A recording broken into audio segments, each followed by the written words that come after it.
Morning students, आज हम करेंगे महात्मा बुद्ध का जीवन चरित्र। बौद्ध धर्म के संस्थापक महात्मा बुद्ध, जो कि महावीर के समकालीन थे, बुद्ध जिनके जीवन को 5 भागों में बांटा गया है: जन्म, महावीर निष्क्रमण, संबोधि, धर्मचक्र प्रवर्तन एवं महापरिनिर्वाण। सबसे पहले लेंगे हम जन्म। महात्मा बुद्ध का जन्म 563 ईसा पूर्व में शाक्य गणराज्य की राजधानी कपिलवस्तु से 14 मील दूर लुम्बिनी नामक वन में हुआ। यहाँ पर बाद में सम्राट अशोक ने एक स्तंभ बनवाया था, जिस पर एक लेख रूमनदेई स्तंभ लेख के नाम से प्रसिद्ध है, खुदा हुआ है कि हिंद बुत्ते जाते शाक्य मुनि हिंद भगवा ज्योति, अर्थात यहाँ शाक्य मुनि बुद्ध उत्पन्न हुए हैं, यहाँ भगवान उत्पन्न हुए हैं। बुद्ध के पिता शुद्धोधन कपिलवस्तु के शाक्य गणराज्य के प्रधान या गणराजा थे। बुद्ध की माता का नाम महामाया था, जो कि कोलिया गणराज्य की थी। बुद्ध के जन्म के 7वें दिन उनकी माता का निधन हो गया। उसके बाद बुद्ध का लालन पोषण उनकी बहन महामाया की बहन महाप्रजापति गौतमी ने किया। बाद के बौद्ध ग्रंथों में कहा गया है, बुद्ध के जन्म पर कालदेवल नामक तपस्वी एवं भविष्यवेत्ता ब्राह्मण कौंडिल्य ने यह भविष्यवाणी की थी कि यह बालक बड़ा होकर या तो चक्रवर्ती सम्राट बनेगा या एक महान सन्यासी। बुद्ध के बचपन का नाम सिद्धार्थ था। गौतम गोत्र से संबंध होने के कारण उसे गौतम भी कहा जाता है। सिद्धार्थ की कुमारोचित एवं क्षत्रियोचित शिक्षा का प्रबंध किया गया। शीघ्र ही वे तीरंदाजी, घुड़सवारी, मल विद्या में निपुण हो गए। दूसरा लेंगे हम महावीर निष्क्रमण। बचपन से ही सिद्धार्थ अंतर्मुखी एवं चिंतनशील स्वभाव के थे। अनेक लोगों ने उन्हें अपने घर से दूर एक जम्बू वृक्ष के नीचे मगनशील स्थिति में बैठे देखा। सांसारिकता के प्रति सिद्धार्थ के मन को उचटते हुए देख उनके पिता ने उन्हें तमाम किस्म की सुख सुविधाएं एवं ऐश्वर्य के मायाजाल से सम्मोहित करने का प्रयास किया। सिद्धार्थ के रहने के लिए 3 ऋतुओं में अलग अलग तरह के महल बनाए गए। राजकुमार के भ्रमण के लिए झील झरनों से युक्त सुंदर बगीचों का निर्माण किया गया। 16 वर्ष की अवस्था में गौतम का विवाह कोलिया गणराज्य की शासक की एक अत्यंत सुंदर राजकुमारी यशोधरा के साथ कर दिया गया। माता के पिता के प्रति अधीम श्रद्धा होने के कारण गौतम गृहस्थ धर्म का निर्वाह करते रहे।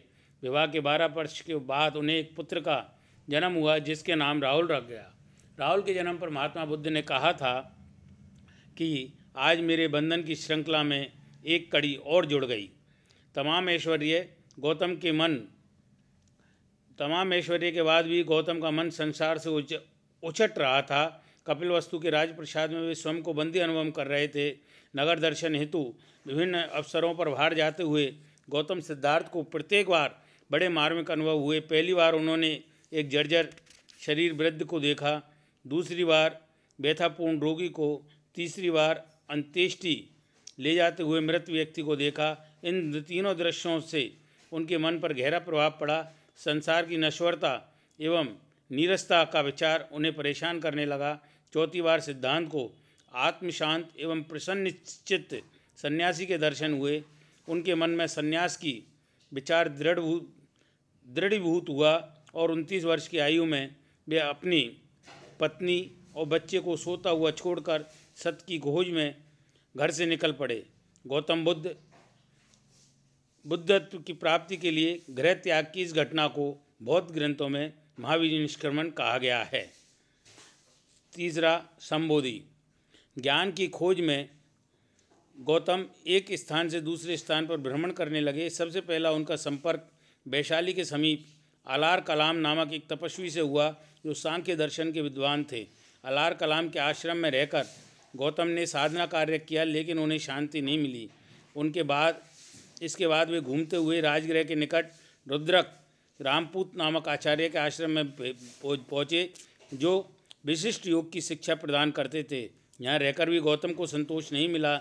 इसके बाद वे उरुवेला के जंगलों में पहुँचे, जहाँ की मनोहर प्राकृतिक दृश्यावली को देखकर वो भी बहुत प्रसन्न हुए। वहाँ कौंडिल्य आदि 5 ब्राह्मण साधक मिले। इनके साथ मिलकर गौतम ने उरुवेला के जंगलों में सत्य प्राप्ति के लिए पूर्व परंपरा के अनुसार कठोर तपस्या प्रारंभ की। गौतम पद्मासन मुद्रा में ध्यानस्थ बैठे रहे।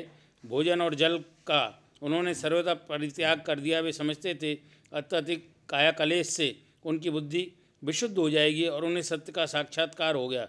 गौतम सूख कर कांटा हो गए। उनका शरीर निश्चय एवं शक्तिहीन सा हो गया, लेकिन उन्हें ज्ञान प्राप्त न हुआ। गौतम ने इस प्रक्रिया को निरर्थक समझकर पुनः अन्न ग्रहण करना प्रारंभ किया। उन्होंने ऐसा करता देख 5 ब्राह्मण साथियों ने नाराज होकर कहा, गौतम भोगवादी है, वह अपने पद से भ्रष्ट हो गया है। ऐसा कहकर वे गौतम का साथ छोड़ गए। साधना के नवीन चरण में गौतम एक बार बट वृक्ष के नीचे जब ध्रुव समाधि अवस्था में बैठे हुए थे, तब वैशाख पूर्णिमा के दिन उन्हें ज्ञान प्राप्त हुआ और वे बुद्ध यानी बुद्धिस्ट हो गए। गौतम द्वारा ज्ञान प्राप्त करने की इस घटना को संबोधि कहा जाता है। जिस वृक्ष के नीचे गौतम ने बुद्धत्व या संबोधि की प्राप्ति की थी, उसे बोधि वृक्ष कहा जाने लगा और समीपवर्ती नगरी गया को बौद्ध गया। ये दोनों ही बौद्ध धर्म के श्रद्धा स्थल बन गए। तीसरी घटना आती है धर्म चक्र प्रवर्तन। संबोधि के बाद बुद्ध ने त्रस्त मानवों को दुख को दूर करने के लिए अपनी शिक्षाओं के उपदेश का निश्चय किया।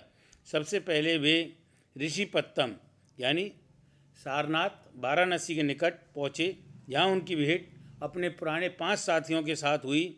बुद्ध को देखकर उन्होंने कहा, यह भाई भोगवादी गौतम है, हम इसका सम्मान नहीं करेंगे। लेकिन बुद्ध के तेजस्वी एवं क्रांतिमान रूप को देखकर वे अभिभूत हो गए।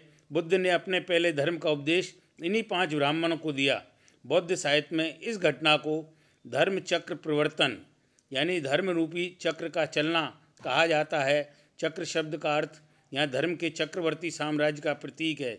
इसके बाद महात्मा बुद्ध काशी पहुँचे। वहाँ एक धनिक व्यक्ति यश महात्मा बुद्ध का शिष्य एवं गौतम बौद्ध भिक्षु हो गया।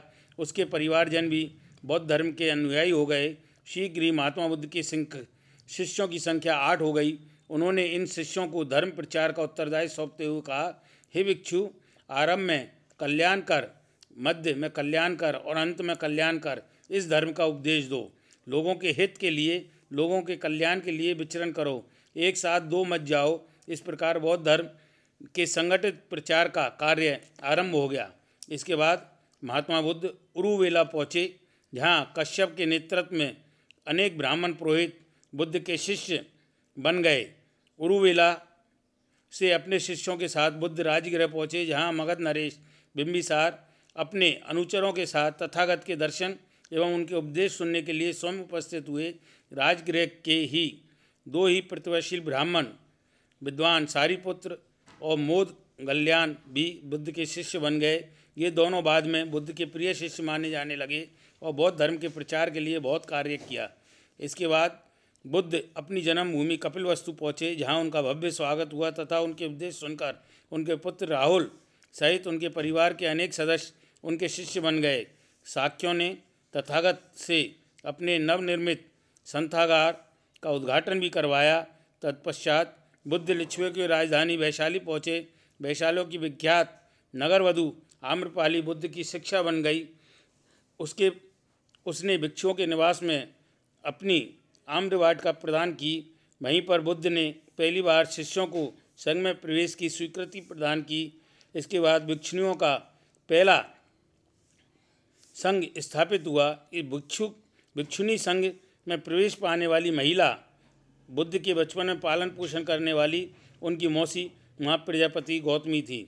इसके बाद बुद्ध कौशल जनपद की राजधानी श्रीवास्तव पहुँचे। वहाँ एक अत्यंत धनी सेठ अनाथ पिंडक ने बुद्ध का अनुयायी बन गया। उसने राजकुमार जेत से अनेक कोटि स्वर्ण मुद्राओं के बदले जेतवन विहार को खरीदा और इसे बौद्ध धर्म संघ को प्रदान किया। कौशल नरेश प्रसेनजीत भी बुद्ध का प्रशंसक बन गया। उसने संघ के लिए पूर्वाराम नामक विहार बनवाया। कौशल जनपद के ही उंगलीमान नामक दुर्दान डाकू उनका शिष्य बन गया।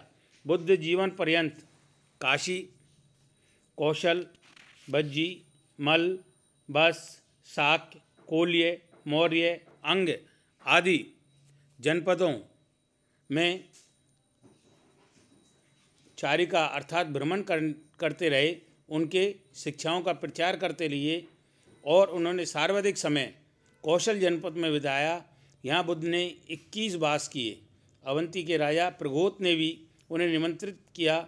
वृद्धावस्था के कारण वे स्वयं वहाँ नहीं गए, लेकिन महाकच्यायन के नेतृत्व में अपने शिष्यों की एक मंडली को उन्होंने वहाँ भेजा।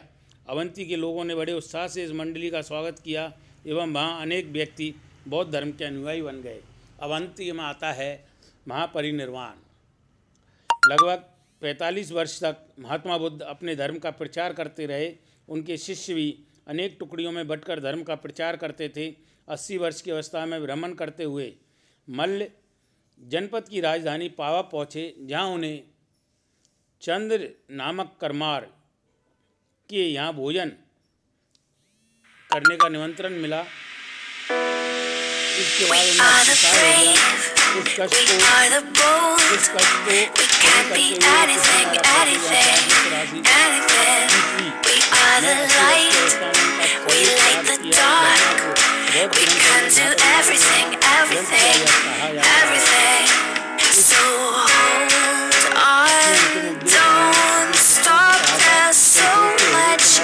प्रदर्शक जा रहा है, अब कोई पथ प्रदर्शक नहीं रहेगा। तुम ऐसा नहीं समझना। मैंने जो धर्म और विनय के उपदेश दिए हैं, मेरे बाद वे ही तुम्हारा पथ प्रदर्शक करेंगे और वे सदा जीवित रहेंगे। इस प्रकार महात्मा बुद्ध ने अपना ये अंतिम उपदेश दिया। ये महात्मा बुद्ध का जीवन चरित्र है। नमस्कार।